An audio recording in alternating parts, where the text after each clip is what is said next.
Allô! Encore un autre épisode, en fait, cette semaine, qui va être délicieux. Un épisode, par exemple, qui sera pas facile nécessairement non plus, donc contenu sensible. Je reçois pour une deuxième fois, en fait, Oli Éducation avec Judith Sasseville, qui est une des propriétaires, en fait, de la clinique. On va parler de la prévention des violences sexuelles chez les enfants. Comment on parle de prévention d'abus sexuels chez nos jeunes. Comment on peut aider les enfants à avoir des filets de sécurité. Parler de consentement, parler de bons touchés, de bons secrets, mauvais secrets. Bref, avec Judith, on passe l'épisode à discuter justement de tout cet univers qui est extrêmement important parce que un des grands mythes que je voulais péter, c'était que si on en parle, ça va arriver, il y a plus de chances que ça arrive. Au contraire, plus on en parle, moins de chances que ça arrive. Hein? Donc, je vous laisse avec cet épisode vraiment pertinent.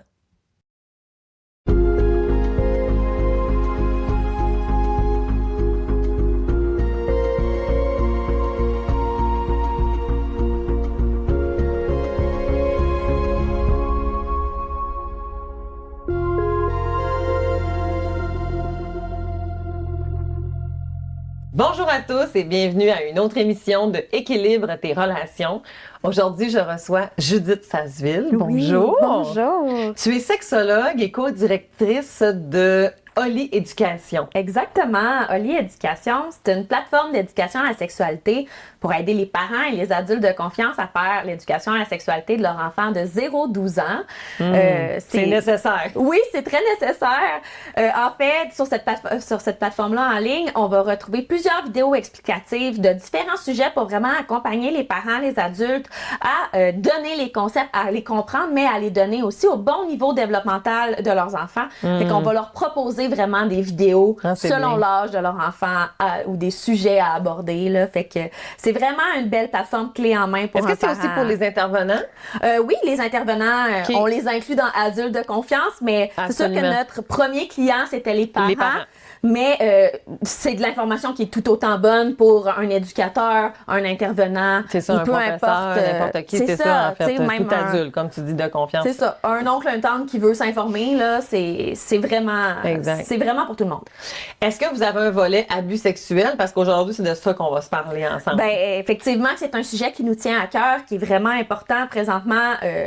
Pas juste présentement, mais qui a toujours été important, mais qui prend plus de place présentement. Mm-hmm. C'est des sujets qui est important d'aborder avec l'enfant à différents moments de son développement afin de prévenir les risques. Ben, c'est sûr qu'on peut pas les éviter. Hein? Ouais. On va faire de la prévention, on va essayer de les éduquer le mieux possible à avoir des comportements sécuritaires, mais c'est pas eux qui commettent l'agression, puis ça sera jamais de leur faute. Non. Fait que on peut pas malheureusement prévenir les mauvais cœurs qui vont en faire, mais je pense que du moins de leur donner des bases par rapport à qu'est-ce qui est correct, qu'est-ce qui est pas correct, puis le fait d'aller dévoiler à un adulte de confiance, c'est un mot que je dis souvent, adulte de confiance, mais je pense que c'est un des concepts les plus clés pour les enfants. Justement, c'est sûr que je veux qu'on part, j'ai 800 millions de questions pour toi.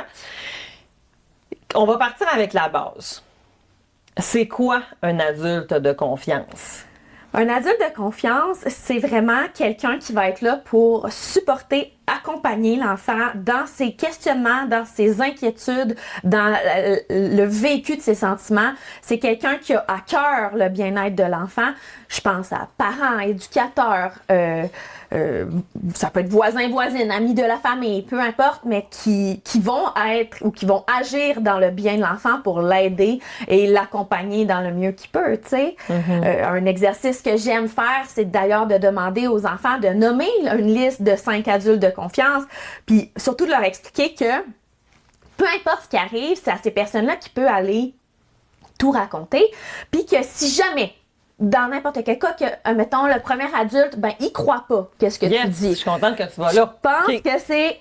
il faut que tu lui apprennes à l'enfant que continue, va voir Va en le avoir deuxième. d'autres, exact. Si le deuxième, encore une fois, il arrive quelque chose, comprends peut-être pas qu'est-ce que tu dis, le crois pas ou tu sais, vis dans une autre planète, ça arrive des fois comme adulte, des fois c'est des gros dévoilements, c'est un choc pour nous, mais de toujours aller voir un nouvel adulte de notre liste, puis jusqu'à temps qu'il y en ait un qui nous croit puis qui nous vienne en aide. Exact. Faut pas abandonner après un parce que si t'as quelque chose à dire, c'est qu'il y a quelqu'un qui est là pour l'entendre. Oui, non, tout à fait, exactement. Parce qu'en même temps, les abus sexuels, je sais pas si les statistiques sont encore les mêmes, mais on parlait de comme 80% d'abus sexuels qui sont faits par une personne que tu connais. C'est 97%. C'est 97? 97% Ben, voyons de donc. quelqu'un qui est connu par l'enfant.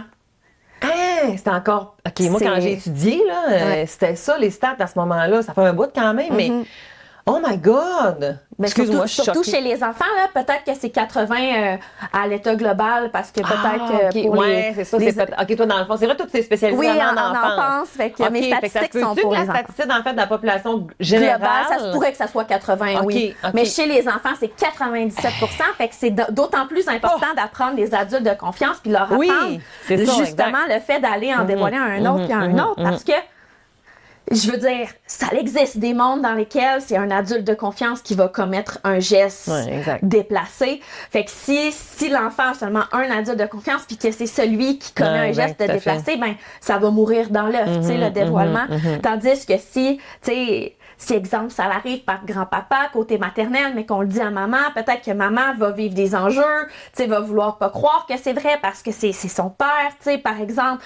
Fait que peut-être que d'aller le dire à un enseignant, une enseignante, d'aller le dire à ta tante, tu sais, à quelqu'un d'autre qui est un adulte de confiance aussi, peut-être que là, ça va faire en sorte que ça va dérouler dans le bon sens puis qu'on va pouvoir venir en aide à cet enfant-là. Tout à fait. Oli Éducation, c'est une plateforme, mais il y a aussi le site Marie-Vincent, dans le fond, qui est une excellente plateforme, en fait, aussi pour pouvoir aller chercher énormément de ressources. Tout ce qui est violence sexuelle sont vraiment spécialisés là-dedans. Vraiment. Il y a beaucoup d'outils qui sont des bonbons. Non, tout à fait, mon Dieu, vraiment. Donc, un adulte de confiance, c'est quelqu'un qui nous croit. Hein, au final, tu sais, dans le fond, c'est un peu ça aussi, puis quelqu'un qui a à cœur. Maintenant, quand tu parles de prévention, comment on fait la prévention chez un tout petit par rapport à l'abus sexuel? Ben, je pense que les premières étapes, c'est de expliquer le concept d'intimité. Si l'enfant n'a pas de concept d'intimité, ben, ça va être dur pour lui de comprendre qu'on peut franchir son intimité. Encore une fois, il y a tout ce qui est limite personnelle. Fait que leur apprendre qu'il y a des choses qui sont personnelles, qu'on a une bulle personnelle, qu'on a le droit, le consentement, que tu as le droit de laisser certaines personnes entrer dans ta bulle, que tu as le droit de décider que non, que tu as le droit de donner ton accord. Rentrer dans la salle de bain, là, tu peux cogner. Oui, c'est ça. Je vais rentrer. Maman, je veux pas que tu me vois dans le bain. Ben, d'accord. C'est sûr que s'il faut que tu donnes des soins, ben là, on va expliquer.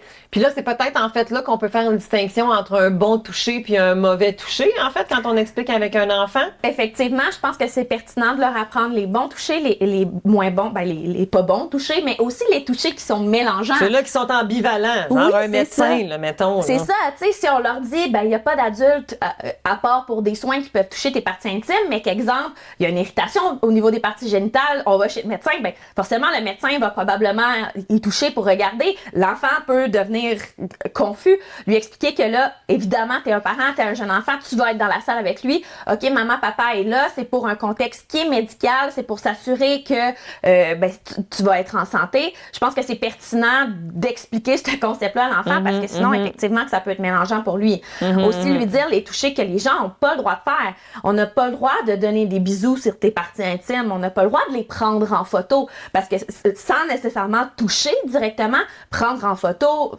filmer ou quoi que ce soit, c'est quelque chose qui est aussi une violence sexuelle, tu sais. Fait que je pense que c'est important vraiment de prendre le temps d'expliquer les bons, les mauvais touchés, les touchés mélangeants, l'intimité, le consentement, les adultes de confiance, les limites, le fait de dire non et à un certain moment, les facteurs de protection. Fait que de dire non. Tu sais, quand que t'as pas envie, est-ce que tu dis non, tu sais. Absolument. Puis que tu peux dire oui, puis qu'une année, tu peux dire non. Entre-temps, ça peut changer. Mettons que tu as commencé à jouer à la pâte à modeler, puis que là, après 5 minutes, t'as plus le goût de jouer à la pâte à modeler. Ben, ça te tente plus, tu ramasses, puis c'est fini. Hein, on va pas dire non, faut finir. Non. Non, c'est Faut ça. rien Puis, finir. je pense aussi à si la veille, on a joué à cache-cache dans le noir. Peut-être que le lendemain, on n'aura pas envie de jouer à cache-cache dans le noir. C'est important d'apprendre que, même si on a déjà dit oui, que ça s'est déjà bien passé, c'est que le consentement, c'est quelque chose qui est renouvelable. Hein? Fait que, tout le temps. c'est à recommencer à tous les J'aime jours. ça. Fait que c'est important parce que l'enfant, on connaît ça, tu sais, les enfants, des fois, ils vont bien aimer un jeu, puis ils vont revenir te voir pour jouer. Mais peut-être que toi aussi, comme adulte, à un certain moment, ben, t'as J'ai pas pas le envie. goût, c'est ça. Non, Puis c'est ça, important exact. qu'ils comprennent ça aussi, que le fait qu'eux ont le droit de décider qu'il y a des moments que ça leur tente pas, Exact. mais nous aussi, puis ils doivent le respecter. tu sais. Mais c'est aussi de voir dans la prévention, je sais pas qu'est-ce que tu en penses, mais c'est aussi dans l'exposition au couple conjugal qui est devant nous, en fait, comme parents, les parents dans ma maison. C'est quoi, en fait? Est-ce que je vois, justement, mes parents, les personnes significatives avec qui je vis, est-ce qu'ils ont, justement, ce rapport-là qui est sain? Parce qu'autrement, je suis aussi en train, tu sais, si je vois constamment, par exemple, mon père qui pognasse ma mère, puis que ma mère, elle aime pas ça, ben, je suis un peu en train d'envoyer des doubles messages. Ben là. absolument, tu sais, je pense qu'on est les premiers modèles de nos enfants. Les enfants apprennent par l'imitation, par l'observation. Fait que clairement que si on donne pas le bon exemple comme adulte de confiance, adulte tout court, ben notre enfant pourra pas reproduire des comportements qui sont sains, Non. évidemment. C'est tu ça sais. dans les phrases qu'on va dire et qu'on va entendre. Tu sais, des fois, je me dis, les enfants, ils viennent pas avec ces phrases-là dans leur bouche tout Mais seul. non, là. c'est des éponges. Les enfants, Non, c'est un exactement. canevas vide, tu Hein, sais. fait que si vous êtes dans une gang, dans un souper, puis que vous parlez de la voisine XY qui a été infidèle, attention à vos commentaires, ou en tout cas, tu sais, s'il est arrivé quoi que ce soit, faites attention. Des fois, j'entends des choses dans mes oreilles, je me dis, ben voyons donc, tu sais, les enfants sont à côté, comment ça se fait qu'on a ce genre de propos-là, tu sais, d'envoyer une allusion, tu sais, les allusions, en fait, de Absolument. comme ça a été provoqué. Hein, dans le fond, est-ce Le qu'un victim blaming. Exactement, c'est en plein ça. Tu sais, fait que, parce que tu l'as dit, on va le répéter, une victime d'abus sexuels n'est jamais responsable. C'est jamais. Dans aucun cas, que ça soit par l'habillement, les gestes, par le fait qu'au début, elle a dit oui, qu'elle ait changé d'idée, une victime n'est pas responsable. Puis beaucoup de victimes vont vivre de la culpabilité, un sentiment de j'aurais dû être plus clair. Il y a pas de culpabilité à avoir pour une victime, t'as rien fait de mal. Puis c'est important que ce soit un enfant, un adolescent ou un adulte, c'est la même chose. Il y a personne qui cherche à se faire agresser ou qu'on dépasse son consentement ou ses limites personnelles. Il y a personne qui mérite ça, puis il y a personne qui devrait vivre ça, tu sais. On fait un peu évoluer notre situation. C'est quoi les signes qu'un parent peut peut-être observer? Parce que, tu sais, on va se parler de dévoilement dans quelques secondes, mais juste avant, c'est que c'est pas tous les enfants qui vont dévoiler. Non. Des fois, ils vont garder ça pour eux. Est-ce que, comme parents, parce que eux aussi, en fait, parfois peuvent se sentir énormément coupables lorsqu'il y a dévoilement plusieurs années plus tard, par exemple, tu sais, mais pas l'avoir il l'a vu, pas de dit, pas de l'avoir la pas avoir exactement. Est-ce qu'il y a des choses qu'on peut observer, qu'on peut se dire, hey, ça, si tu vois ça, ça pourrait être des flags? Oui, absolument.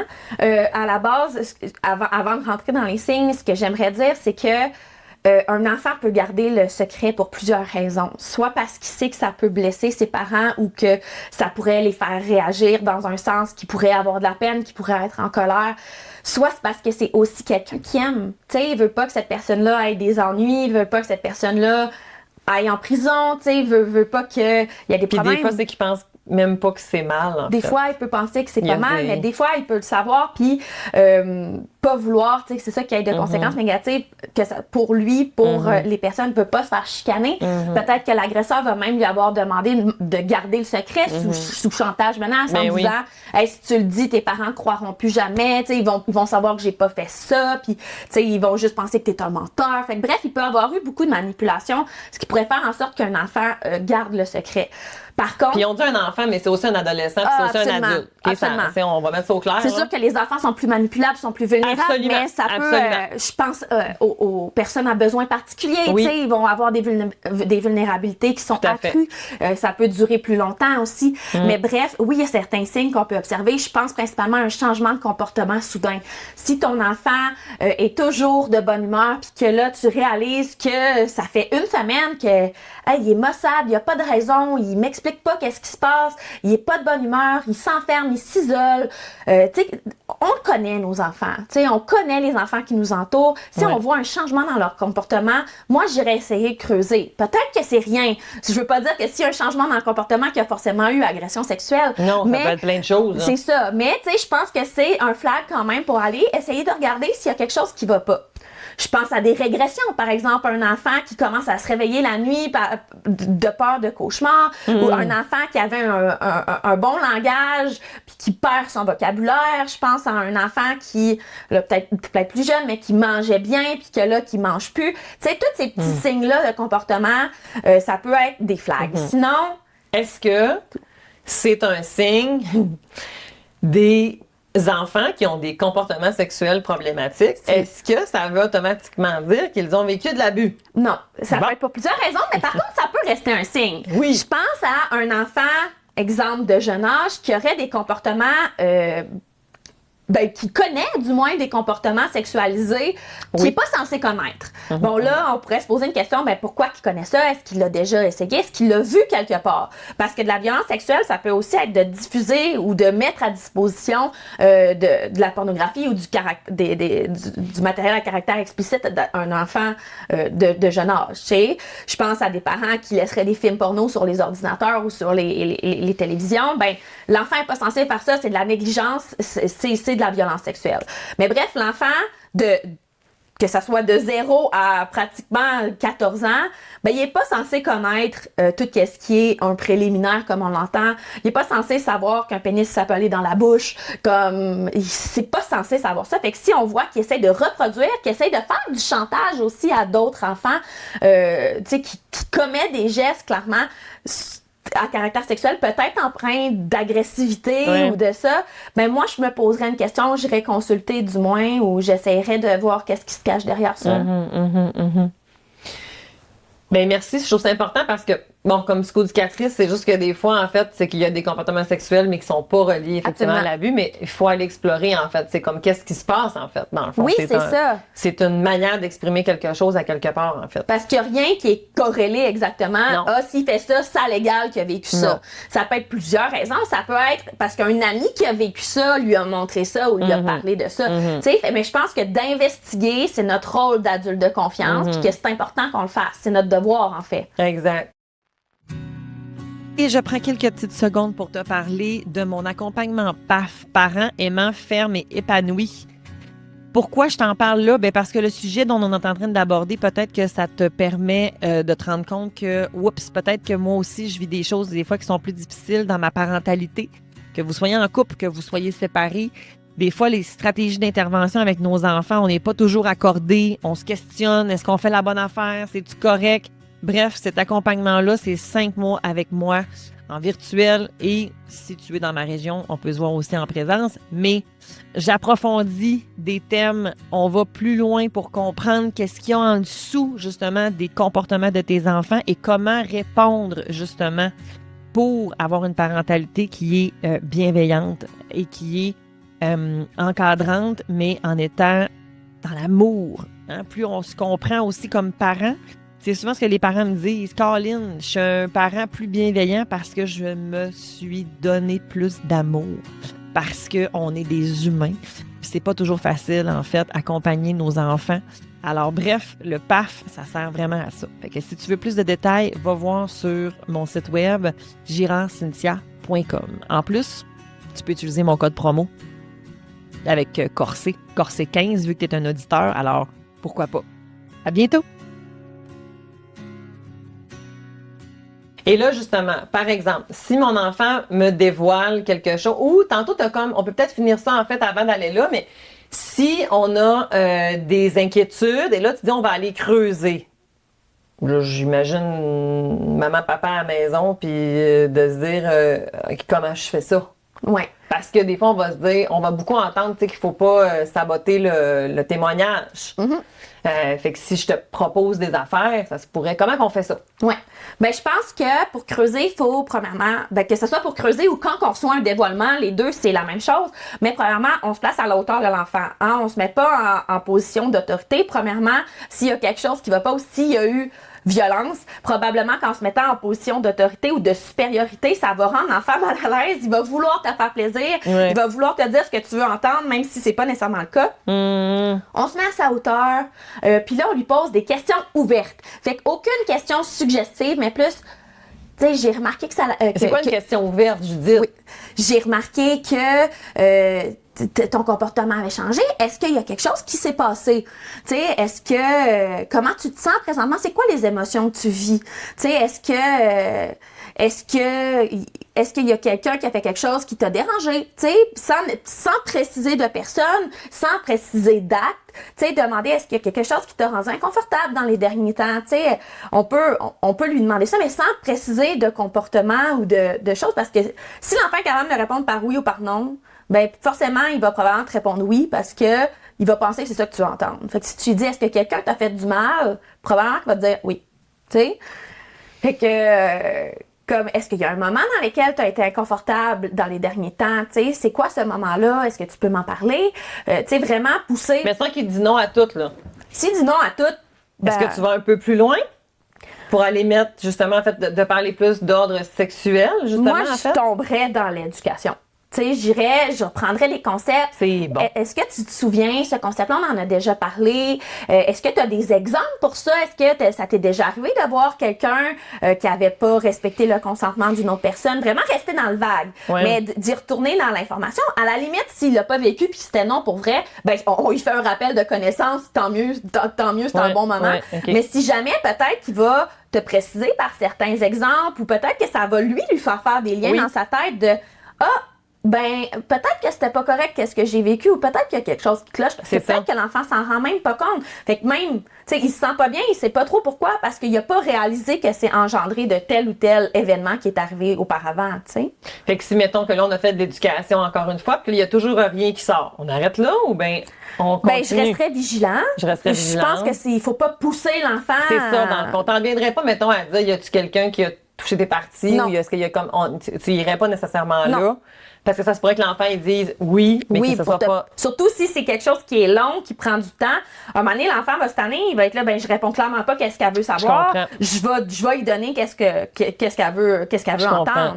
Fait que je pense qu'il faut que ça reste court, faut que ça reste vraiment dans la validation des émotions que l'enfant vit, dans la validation de qu'est-ce qu'il dit, de toujours croire qu'est-ce qu'il va te dire. À la limite, après avoir reçu un dévoilement ou après avoir reçu des informations, on a le devoir de, si on réalise qu'il y a quelque chose, là, on a le devoir de dévoiler à la DPJ. Je pense que après, la DPJ rentrera dans l'enquête, puis il y aura des enquêteurs. Ça veut pas dire qu'ils vont rester non plus. Là. Ils vont évaluer en fait aussi si est-ce que dans le fond les parents, ben, les personnes en significatif sont-elles protégeantes, puis après ça ils peuvent potentiellement aussi. Ça veut pas nécessairement dire qu'ils vont être là tout le temps. Là. C'est juste pour rassurer aussi des fois les gens qui vont dire ben non, moi je veux pas signaler, mais attends un petit peu, l'objectif c'est d'aider l'enfant.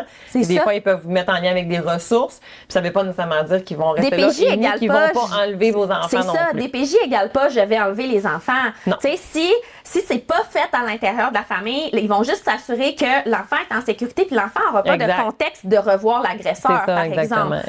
Ils vont vous mettre en contact avec probablement des professionnels dans tout ce qui est violence sexuelle. Ils vont donner accès à des ressources. Je sais qu'il y a des ressources financières, il y a des ressources matérielles. Tu sais, il y a plein de choses qui peuvent être mises en place. Je pense que c'est important d'utiliser ces ressources-là. Puis d'ailleurs, c'est une réglementation, c'est une loi, c'est un devoir pour tout adulte ou personne qui a connaissance de négligence, de violence sexuelle auprès d'un enfant, de déclarer à la DPJ pour qu'eux fassent affaire avec la police ou s'assurent que ça soit fait dans les règles de l'art. On n'a pas tout le monde qui sait comment faire. Non, correct, exactement, c'est en plein ça. Fait que, on a fait un peu debout sur... je vais aller creuser tout ça. Maintenant, mettons que mon enfant me fait un dévoilement. Il vient me voir, puis là, il me nomme qu'il s'est passé quelque chose. Ben, encore une fois, c'est quoi ma réaction comme parent? Faut rester calme. Parce que comme je vous l'ai dit tantôt, les enfants vont probablement avoir peur de faire de la peine aux parents, de le faire paniquer, de le faire capoter. Fait que, tu sais, si tu commences à rentrer dans tous tes états d'âme, puis ça va être difficile, là, je veux dire, il y a personne qui reçoit un dévoilement qui reste de glace, mais il faut agir comme tel, puis montrer à l'enfant qu'on est dans le support, on est dans la on est dans le je te crois. Tu respires en disant t'as bien fait de m'en parler. Peux-tu m'en parler davantage? Oui. Puis tu respires. Oui, puis tu t'écrouleras après quand l'enfant sera pas là. En plein ça. Y a C'est pas de facile de problème. recevoir un non, dévoilement. c'est sûr, c'est pas facile. Il y a personne qui peut être de glace à ça. C'est même après en avoir reçu 1, 2, 3, je pense à des professionnels. C'est comme c'est jamais plus facile de l'entendre, mais je pense que c'est important. Faut pas essayer de questionner l'enfant sur l'agression, sur qu'est-ce qui s'est passé. On reste vraiment dans qu'est-ce qu'il veut nous dire dans les sentiments. Tu sais, évidemment qu'on veut avoir principalement peut-être la personne ou peut-être le contexte, mais je veux que ça vienne de l'enfant, je veux pas qu'on lui pose des questions directement, je veux pas que ce soit une conversation qui soit trop longue, justement, un peu comme tantôt je disais, pour pas que l'enfant finisse par te dire les réponses pour accélérer le cas. L'enfant, il veut pas me dire c'est qui. T'as-tu une phrase clé?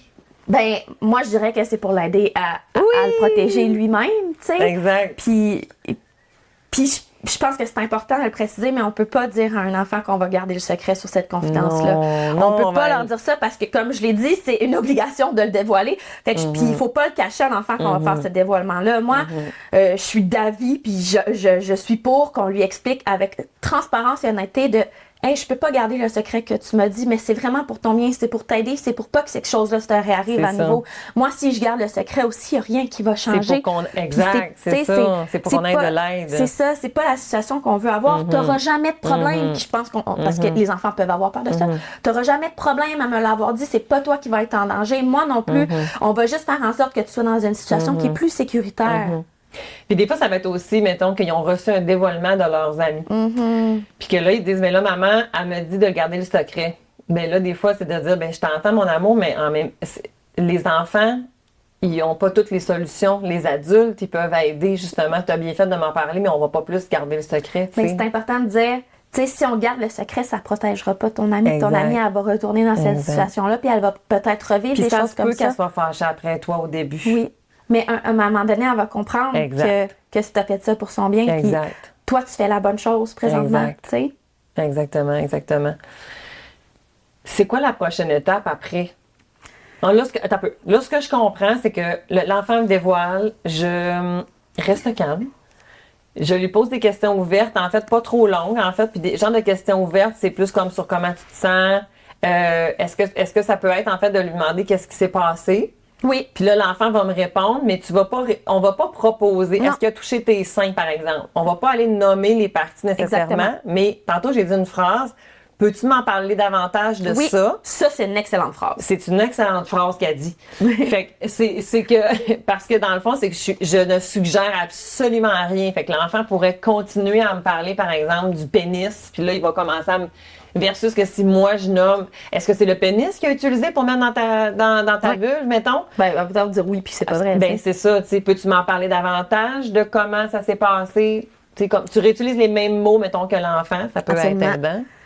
Tant qu'on rentre pas dans la curiosité malsaine aussi. Non, exact, c'est ça. Il faut s'en tenir vraiment à qu'est-ce qui va être utile pour une enquête, par exemple. Parce que là, OK. Là, mettons, OK, là, on a calmé tout le monde, là, ça va. C'est quoi la prochaine étape? Dévoilement à la DPJ. À la DPJ, OK. Mais comme parent, est-ce que je peux aussi, en fait, contacter les policiers ou non, je vais passer directement par la DPJ parce qu'ils vont avoir en fait, ils ont comme le protocole, là, en fait. Oui, moi, je passerais directement par la DPJ. C'est pas une mauvaise chose de passer par la police si on est un peu déstabilisé qu'on veut le faire. Mais la DPJ vont sortir en cas. C'est ça que ça veut dire. Ça. Ils vont arriver dans moins de 24 heures puis ils vont tout gérer, en fait. Ils vont arriver avec des policiers. Il va avoir tout ça qui va être mis en place pour protéger puis pour aider la famille et l'enfant. Là. Tout à fait. Mais je pense aussi que ça va être important pour l'adulte qui a reçu le dévoilement d'aller en parler. Je pense d'aller consulter parce que, comme on l'a mentionné tantôt puis qu'on ne le mentionnera jamais assez, c'est difficile à recevoir, puis je pense que rester avec ça, puis pas évacuer ces sentiments-là, parce qu'on a dû rester un peu de glace, on a dû rester comme la personne confiante qui va t'aider, mais je pense que c'est important d'aller consulter comme adulte aussi à propos de ça, c'est quelque chose qui est difficile, qui peut devenir traumatisant. Non, puis c'est pas facile non plus, tantôt j'aimais vraiment ça, on est bientôt rendu à la fin, mais je trouve que c'est quand même important de nommer ça, que tantôt t'avais un discours sur le parent, t'étais vraiment pas jugeante sur le fait que ce parent-là, ça se peut qu'il réagisse difficilement, en fait, à ce dévoilement-là, parce que c'est un enjeu, tu sais, si mettons que tu m'apprends que c'est mon père qui a abusé de mes filles, ça va être quelque chose, mais bon, là, j'ai pas le réflexe de comme, mais, tu sais, ça va, ça va amener des conséquences énormes. À la famille, fait que ben des oui. fois, ça peut être quand même challengeant. Ça veut pas dire que le parent veut pas protéger son enfant, mais c'est comme, je suis pas juste une mère. Je suis aussi, tu sais, je suis pas juste un parent, je suis aussi J'ai la aussi- fille de, tu sais, ou en tout cas, tu sais, quand c'est Oui. proche, mettons, là. Oui, absolument.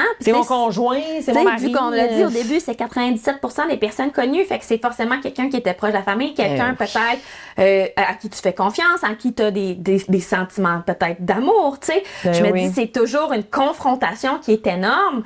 C'est déstabilisant. Peut-être que si justement c'est à propos d'un dévoilement qui touche toi, tes parents, peut-être que ça va te remettre en question. Est-ce que moi, ça m'est arrivé? Tu sais, est-ce qu'il y a quelque chose que je me rappelais pas? Ça peut ressortir des traumatismes. Bref, il y a plein de choses qui peuvent arriver. Je pense que c'est d'être, de un, doux envers nous-mêmes, comme adultes, tu sais, d'accepter qu'on va vivre des sentiments, mais Ouais. d'aller en parler. Tu sais, il faut pas Tellement. rester seul avec ça, puis surtout pas quand c'est des personnes qui nous entourent, là. Vraiment. Judith, je te remercie énormément de ta présence, de cette discussion, encore une fois, tellement importante. Moi, ce que je retiens, c'est on commence à faire de la prévention le plus tôt possible avec nos tout-petits, Oui. hein, parce que ça va pas... Ça peut pas les éviter, mais ça peut les prévenir. Que si on a des inquiétudes, on peut aller explorer avec l'enfant sans nécessairement insister, là, en fait. Exactement. On peut toujours aller chercher de l'aide aussi si on veut avoir plus d'informations. Ta plateforme Oli Éducation est un excellent exemple.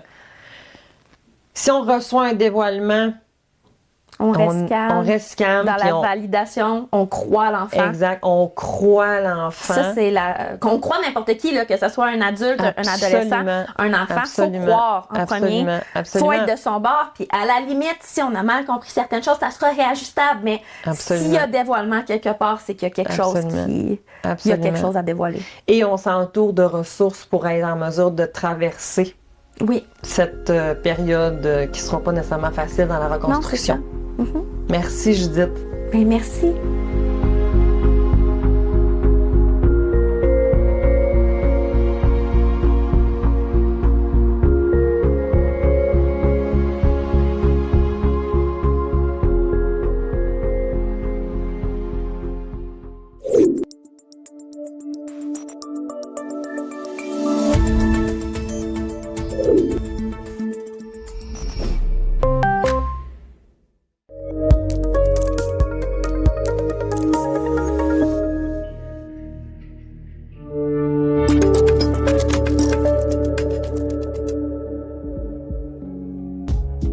J'espère que l'épisode d'aujourd'hui a été aussi intéressant que moi j'ai eu à le faire. J'espère qu'il t'a apporté un plus-value et s'il te plaît, partage-moi, écris-moi en privé ou sur les réseaux sociaux, peu importe, Cynthia Girard Psymed, pour être en mesure de me partager tes impressions. Ça me fait toujours plaisir de vous lire, alors ne te gêne pas. À bientôt!